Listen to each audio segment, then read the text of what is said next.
Hi, and welcome to CMO Journeys. I'm Christian Bedak, and on this show, I talk with the marketing leaders behind some of today's most interesting brands. We get into their career paths, how they think about marketing, and how they work with agencies. Growth Channel is helping agencies and in-house marketing teams simplify programmatic advertising across channels like CTV, audio, display, retail media, and more, all through one platform. Joining me today is Colette Dill-Lerner, Chief Marketing and Strategy Officer at Growth Channel, whose background spans direct response marketing, healthcare, consulting, private equity-backed companies, and ad tech. Colette, welcome to CMO Journeys. Thank you for having me. So this is CMO Journeys, obviously, and I'd love to ask first about your background. Like when you were thinking back to maybe you're 18, you're maybe just entering college or so, would anybody have predicted that you would be a CMO at a company like Growth Channel? No, definitely not. The internet didn't even exist back then. So no one would have thought any of this would happen. I mean, I guess it did exist, but back in 1993, it was not a well-known artifact. And I certainly didn't understand anything about startups. Like many folks, I backed into this by accident. Excellent. So would they have thought about you in marketing? Has that always been a passion of yours, or how did you, come into that field? No, my story is pretty, I think, amusing, which is why I'm laughing. I went to school to study political science. I had every intention of becoming an academic. But when I came out of school in the late 90s, there was a little bit of a recession happening, and I was mildly stating it a wild child. So I was living in New York City, having a lot of fun walking dogs and doing odd jobs. And I walked the dogs for a woman who was a venture capitalist. And she invited me along on the journey, and it sort of kicked off a career that was very unexpected. Yeah, I love that. So walking dogs, that's definitely a different career path there. Is there anything else looking back that, about your early life that people might not expect about you? Well, I was very involved in politics and political science from a very young age. Like, I wrote a letter to Ronald Reagan when I was 6 years old. I still have it. The little response letter he wrote back. I remember reading the newspaper as a really young kid. So I think the things that sort of tie to marketing was I was always very curious.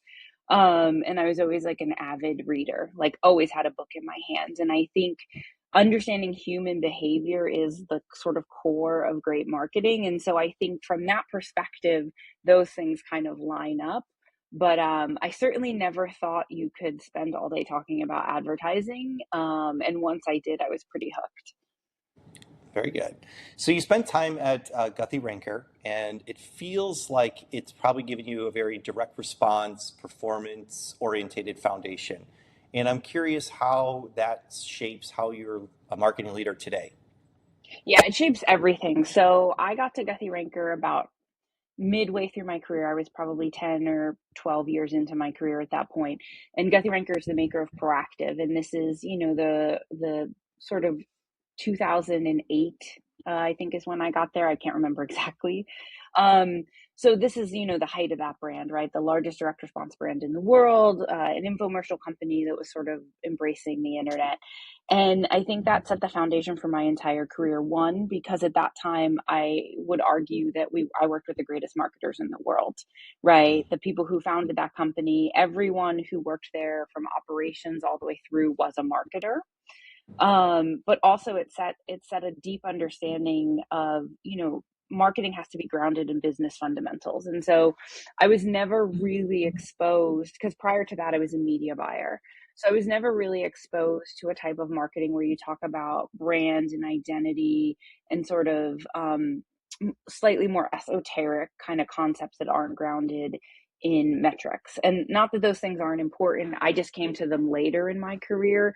And so I think that also is why I was able to be pretty successful within a private equity environment, is because I'm always talking about the fundamentals of, customer acquisition, of revenue, of LTV, of CAC, of the sort of drivers of the business. And I think about sort of brand and the halo effects of story as secondary to that. I do think that they're really important, and I'm probably late breaking on my sort of belief in these things, but I do think they're important, but I think that they're only important in the ways in which that they help the bottom line. Yeah. So you moved then from direct response brands into working at Pop Sugar, which feels like an important pivot because of really what's happening today with programmatic and how that's accelerating. And I'm curious, what did that period teach you then about where maybe media and marketing was ultimately heading? Yeah, so when I was there, I was still there to really handle the direct response part. So there was a part of the business called Shop Style, and that was where I spent most of my time. But what I realized kind of going there is how difficult it is to produce great content. Hmm. So great content is expensive. Everyone wants their 900 TV shows, they want the blogs back then, they want the videos, all of the content that we love and adore, and it's expensive to produce and very difficult. It is not like producing a commercial. And so, although I wasn't at Pop Sugar for a very long period of time, it really had an outside impact on my career because I really understood, wow, to make this amazing content that we need for advertising to work is a very large endeavor. Yeah, yeah. And you've talked publicly about, stepping away from advertising actually for a period of time, and then you eventually came back in, and the space was different, and you had a different perspective on it. And I'm curious, like, what was happening during that chapter of your career, and what pulled you back in? Yeah, so I was really largely doing consulting for many years, for almost 12. And I was lucky enough to do it at some of it was inside a pretty prestigious firm with inside Media Link, where I was doing digital transformation projects in very large organizations, as well as smaller projects that were, more PE based. And, the reason I did it honestly was much more personal than professional. I really admire people who have a plan. I have a plan only when I look back at what happened. I sort of went with the flow, and it certainly had felt to me like advertising had sort of had its moment, and there were kind of new opportunities, and I think the revenue was going in a different direction. And then with that, I sort of took on I guess, a more of a holistic kind of CMO role. And with the Media Link work, I did a lot of transformation in organizations, as I mentioned, but they were still around advertising. And then from that, I sort of moved into more traditional software work. To your question about what changed in advertising, I think what's interesting to me is more what hadn't changed, Hmm. which is there's still a lot of products in the market that are supporting the needs of brands, but they're not supporting the needs of the businesses behind the brands. Meaning there's just a lot of technology in ad tech and martech that solves a singular problem, not kind of for the larger business vision. But I guess what are the things that were different? I mean, there were certainly the consolidation was different, right? When I stepped away, everyone was freaking out that Google was getting 50 cents on the dollar. And now you come back and Google might only still be getting 50 cents, but Meta's getting the other 48. So I think the lack of choice for brands who want to advertise digitally, like you need to have digital as a part of your portfolio for lots of reasons. I'm sure you've had a million guests talk about ad recall and the ways in which, exposure has kind of changed in the current environment. So you have to have digital part of your portfolio, and to have these two behemoth brands who don't actually care very much about advertising, controlling all the advertising dollars, I think is pretty scary. Yeah, yeah, yeah, and it's just getting more and more complex now. So yeah, I would be interested if someone just takes a step away now and comes back in 5 to 10 years, what they would have to say. My goodness. So as I think about your career, it seems like you've centered a lot of around these transformational type moments, right? Rebrands, growth stage companies, operational strip situations, crises, even. When did you maybe realize that you're someone that actually liked operating in those type of environments? It was when I was at Pop Sugar, actually, when I realized that that was actually what I did the best. I was very good in a crisis situation, and I was good at these sort of large, bolder moving moments. I think it was really there that I kind of understood that, because earlier in my career, the internet was new, and so every place you went was like that. And I think, through both what was happening at Pop Sugar and also the really interesting people I got to meet in that process, like meeting more people who were on the Hollywood side and on the content side, because I was based in the LA office, which was the studio, was sort of realizing like not every place was like that Hmm. they would make decisions in like 2 week increments or 6 month increments, not like 1 hour increments. And when I sort of realized, this is really what I wanted to chase. And I would say that was probably the first intentional moment in my career, because at that point, my kids were, I want to say, like 4 and 7 ish kind of range. So school age, but early school age. And see, my life and my consulting practice was a lot about trying to balance all of that. And sort of realizing, oh, I actually really want to do this thing. I like these high pressure moments. How am I going to do them in a way where I have a little bit of control over my life? Yeah, yeah. And you've had such a great career and spanned so many different things. I know you mentioned you were a wild child kind of growing up, right? Is there, maybe a mentor or, somebody or a book, something that really kind of influenced you along the way or had maybe a pivotal, helped you through a pivotal moment? Oh yeah, I have a lot, and I currently have, I think Scott Galloway coined the term a kitchen cabinet. I certainly have my 5 advisors right now that I go to about all kinds of things, but I think, throughout my career, I've been very lucky. But I think the single most important person is a gentleman. His name is Boris Shimanowski, and he was at Guthy-Renker, and he was the person who brought me in there. And he led a lot of special projects in that organization. And my career would be nowhere without him. He was a mentor in every way imaginable and so supportive of me. But we're like wildly, wildly different people. I'm a very emotional person. I'm very expressive. I'm sort of like all over the place. He's very controlled. He's very organized. But most importantly, and lots of, I think I've had a lot of people who helped me be heard and seen and advised me on sort of how to navigate. But he, more than anyone, he's the first person I remember ever really feeling seen by. And I feel so, so lucky, to have worked with him for many years, both at Guthy-Renker and then in much of my consulting career as well. I Hmm. got to work with him.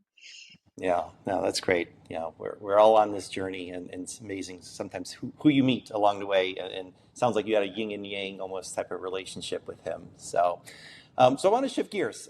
We've been talking a lot about the past. I'd love to talk about this new role that you've come into. So your title is actually Chief Marketing and Strategy Officer, so not just CMO.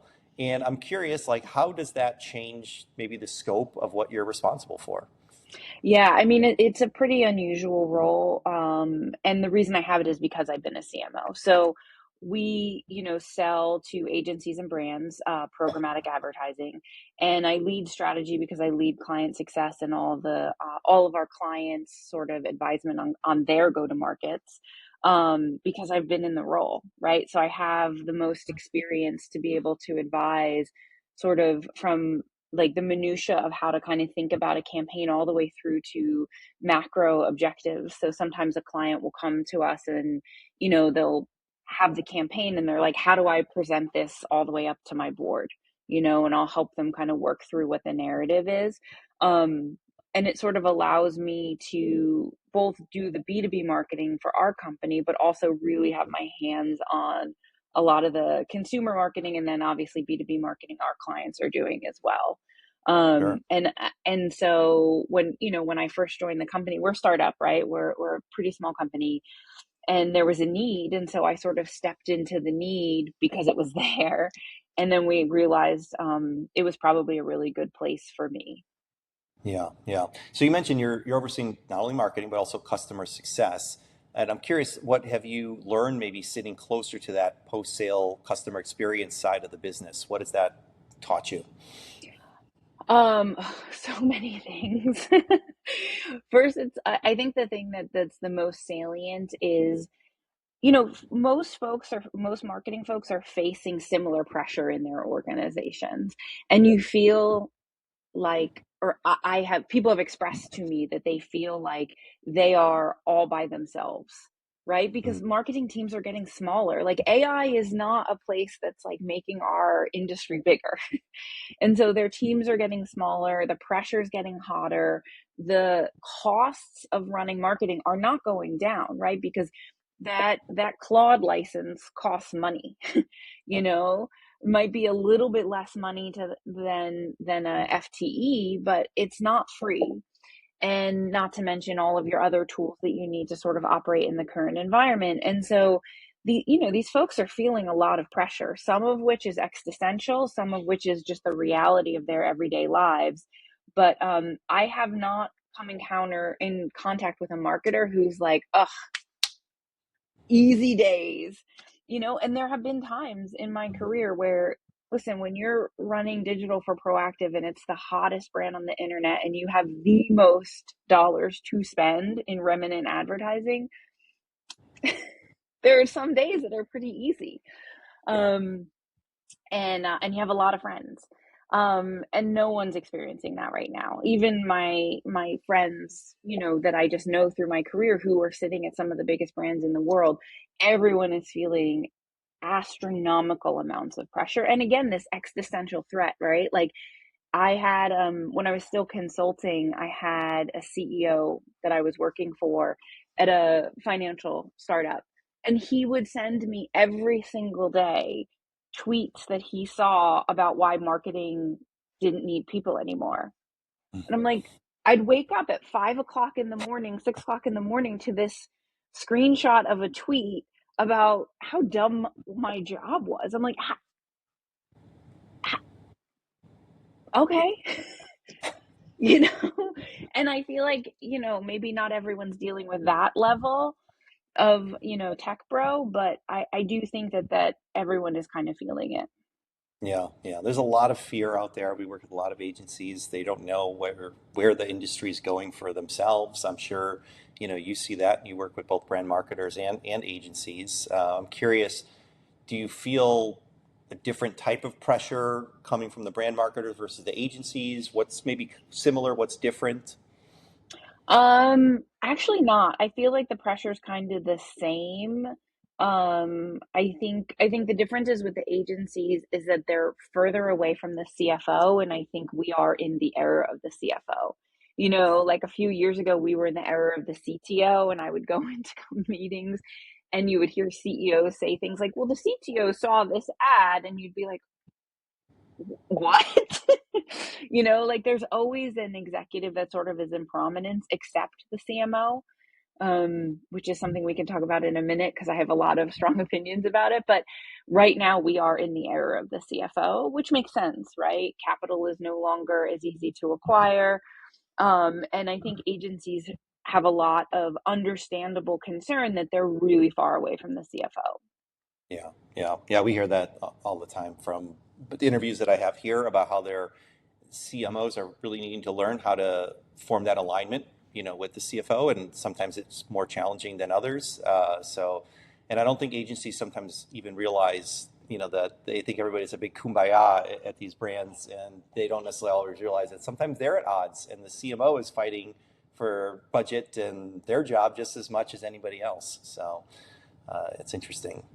When you joined Growth Channel, I'm curious, like what did you feel has to be true in that like first 6 to 12 months, really to keep that momentum going? I know you're a startup, so it's like probably flying by the seat of your pants. But what did you kind of go into it thinking, and then maybe what are you realizing now? So what I believed had to be true is that brands were ready to advertise across multiple mediums, and the complexity of the way it currently was structured was too much.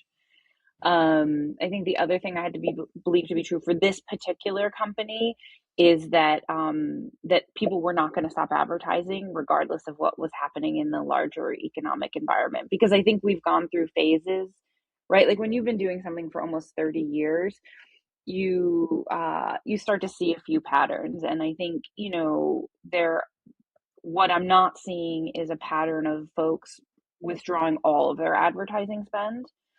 I think in 2008 that happened a little bit, which is not a surprise that a brand like Proactive did incredible at that point because, there was a lot less competition for the inventory. But I really believe that folks are not going to pull back on advertising. I think everyone is very clear that it needs to happen. I think the way in which it needs to happen is a little bit more up for debate. Yeah, yeah. So as you think then about your marketing at Growth Channel, where are you thinking you're allocating your budget over the next 12 to 24 months to reach your audience? This is going to be the most ironic thing I have ever said, but I'm doing a lot of in-person stuff. I Hmm. think people want to do business with people that they know, that they like, and they respect. And I think, buying a piece of software is no longer a pull off the shelf kind of a decision, right? Especially in a space like ad tech where there's so much competition. Yeah, So I think we're investing in relationships with people. And then from that perspective, I guess even in terms of like, acquiring leads, like we're thinking a lot more about um, more useful content, right? Like, how do you put something out there that is true to your brand, which means you can't put a lot of contradictions in it, right? No matter what you do, you have to be true to your brand. But that also actually says something meaningful. hmm, And this is where I'm spending a lot of my time, and I don't have great answers. Like, I spend hours thinking about this, endless walks that I take thinking about this problem. Um, and I don't have any great answers, but I do believe that people are certainly hungry for more information, but how do you give it to them in a way that is meaningful? yeah. So I was going to ask, what feels hardest about breaking through the noise right now? And is it just that there is so much noise, or is there something in particular that feels even harder than maybe it used to? I just think that there's a lot of folks in this space, right? Ad tech is a very, very crowded space. And I think unless like you are in the mix, you don't particularly know the difference between ad tech and martech. Like we can talk about it all the time, but like again, to a CFO, like what's the difference between HubSpot and your Facebook ad spend and your programmatic platform, et cetera, et cetera? It's kind of all marketing. And Yeah, so for those dollars, I think that there's a lot of competition. And then in the particular ad tech space, there's quite a lot as well. And so I think it's just really, coming up with a message that is clear to your customer, um, you know, what you're going to bring to them and also how you're going to financially benefit their business without doing 100% personalized ad to every single potential lead. yeah, yeah. Do you have any examples of some things you've been doing that has worked out maybe unexpectedly well for you? I think it's the events thing. Yeah, the events. I And, think and, I and tell me think about the events. Like, is there a certain type of events, or like, what are you doing at events maybe that has cut through better than others? I think trying to have meaningful conversations, so getting into the room with folks and then being able to talk to them about, something that is meaningful that they can identify with their business. I think has been really valuable. And then, being flexible for us about, running tests for folks, right? And understanding, again, like what we were talking about, right? Every business is under an enormous amount of pressure. So where can we alleviate that pressure? Not where can we send them a requirements document of 950 things they need to do before they could work with us, and I think that this is true for every sort of category challenger. How do you make it easy for folks to see your value? Yeah, yeah. As I look at your position, it seems like you're almost doing so in a way that positions agencies not just as customers, but as really strategic distribution partners, even. And I'm curious if that has been intentional, and if you could tell me a little bit about that. Yeah, I know it is actually really intentional. The agencies don't need another technology platform trying to cut them out of the mix.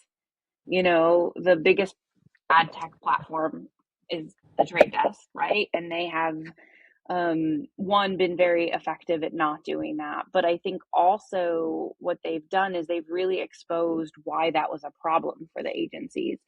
And, I have a personal thesis. This does not represent anyone else but me. But I actually think that we're moving into a world where agencies are going to be more valuable than they were. I think, we've seen a world where folks are like, agencies, what's the value? I think you are seeing these very large companies laying off huge marketing teams.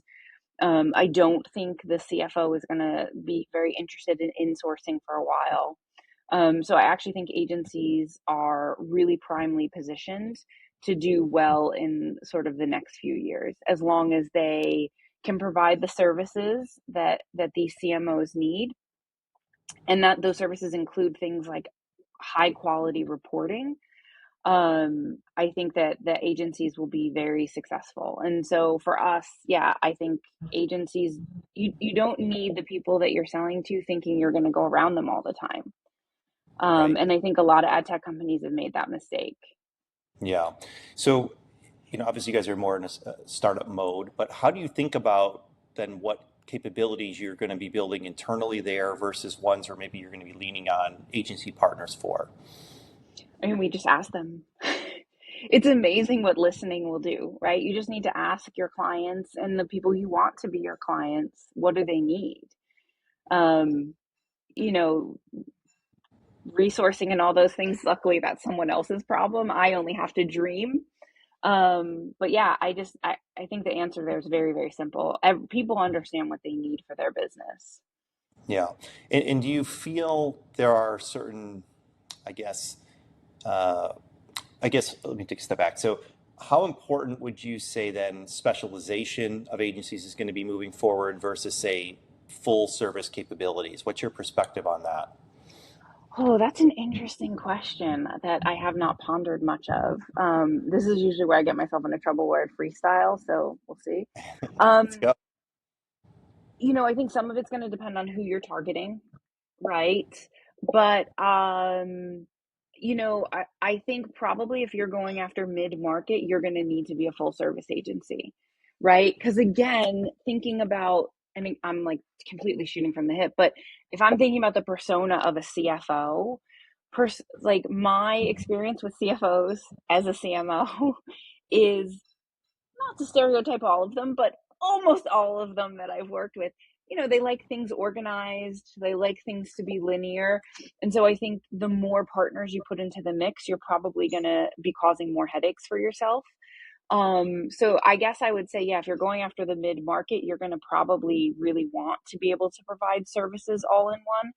I think if you're going very up market, it's probably going to be the opposite, right? Like, I don't think high-end luxury brands are going to want to get their creative from where they get their Facebook media buying. But that's my perception because that's the part of the market I know the least about. I've never worked with Sure. Gucci. I've never worked at the luxury end of the market.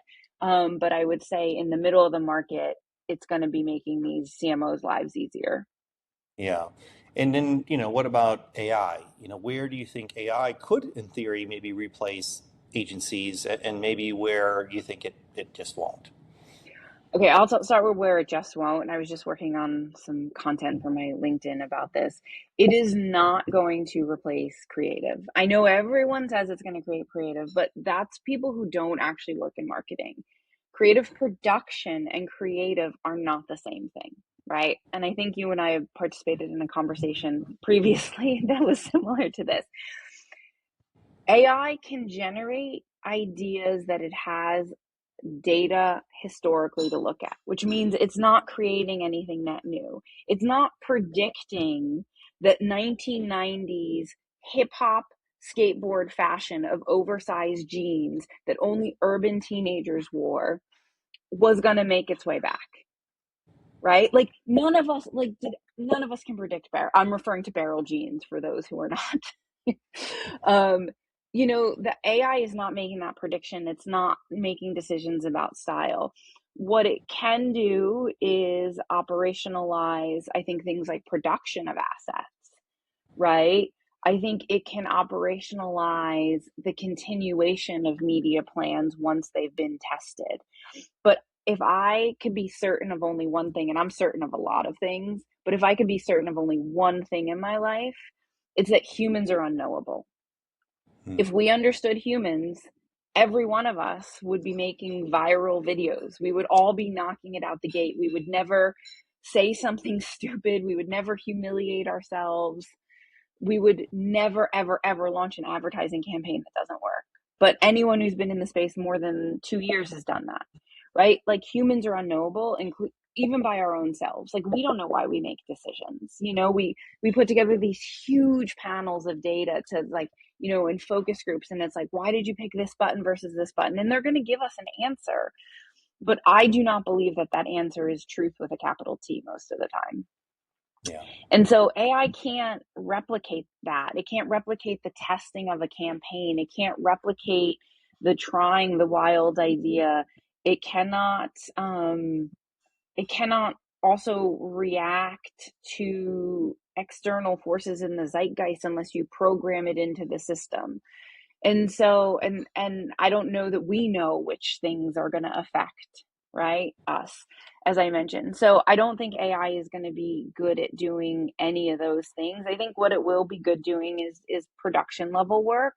And I think it will be good at helping elucidate patterns that might be escaping us. So some of the things that we don't know about humans, we might be able to uncover, right? Because it's probably somewhere deep in the data set, but it can only uncover the things that are actually, again, true. And lots of things are just not so grounded, I think, Yeah. if that Yeah. made sense. No, it makes perfect sense. I think you and me share a similar outlook. So yeah, it definitely rings true to me. So I was following along the whole time there. So we're winding things down here. I know we talked a lot about your career and where you're at here today. I'd like to shift gears a bit for this last question and just say, outside of work, I'd love to know what is something that you're just obsessed about right now? I mean, lots of things. I'm always obsessed with knitting. Knitting. Okay. Yeah, this is probably not the answer you expected. But it is an ongoing and ever-present obsession in my life. Um, I mean, I'm a really avid reader, as I mentioned. And working at a startup is a pretty intense situation. So I'm currently obsessed with, like everyone else, the Dungeon Crawler Carl books currently. Okay. Um, so I think those are kind of my two obsessions right now. I And don't do think they help anything you particular. reset and kind of clear your head? Is that part of Yeah. the allure of it? Yeah. Yeah. Yeah. I mean, I think, the knitting thing is a funny thing. I think it does tie to my career quite a lot, which is I'm not particularly good at sitting still. And I think you see this in a lot of executives. I can only speak for myself as a human, but I certainly have a lot of friends who are pretty similar to me. And so I think it allows me to actually like watch a movie or watch a TV show but still feel like I'm doing something. Particularly allows me to sit on an airplane and not be like, Mhm. super anxious, like waiting for it to take off. I'm not an anxious flyer. I'm an anxious waiting for the Wi-Fi to turn on person.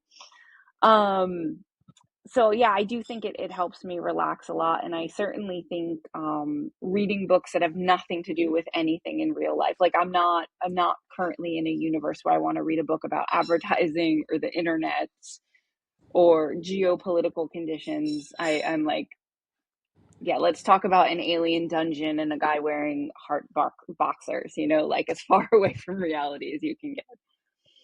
Well, there you go. I didn't know that aliens wearing heart boxers was going to be a part of this conversation here today, but I love it. I love it. So, Colette, this has been amazing. I really appreciate you taking the time. I know you're busy there. And to everybody watching, don't forget to follow CMO Journeys for more conversations with the market leaders that are shaping what's next. I'm Christian Barak. Thanks for tuning in, and we'll see you on the next episode.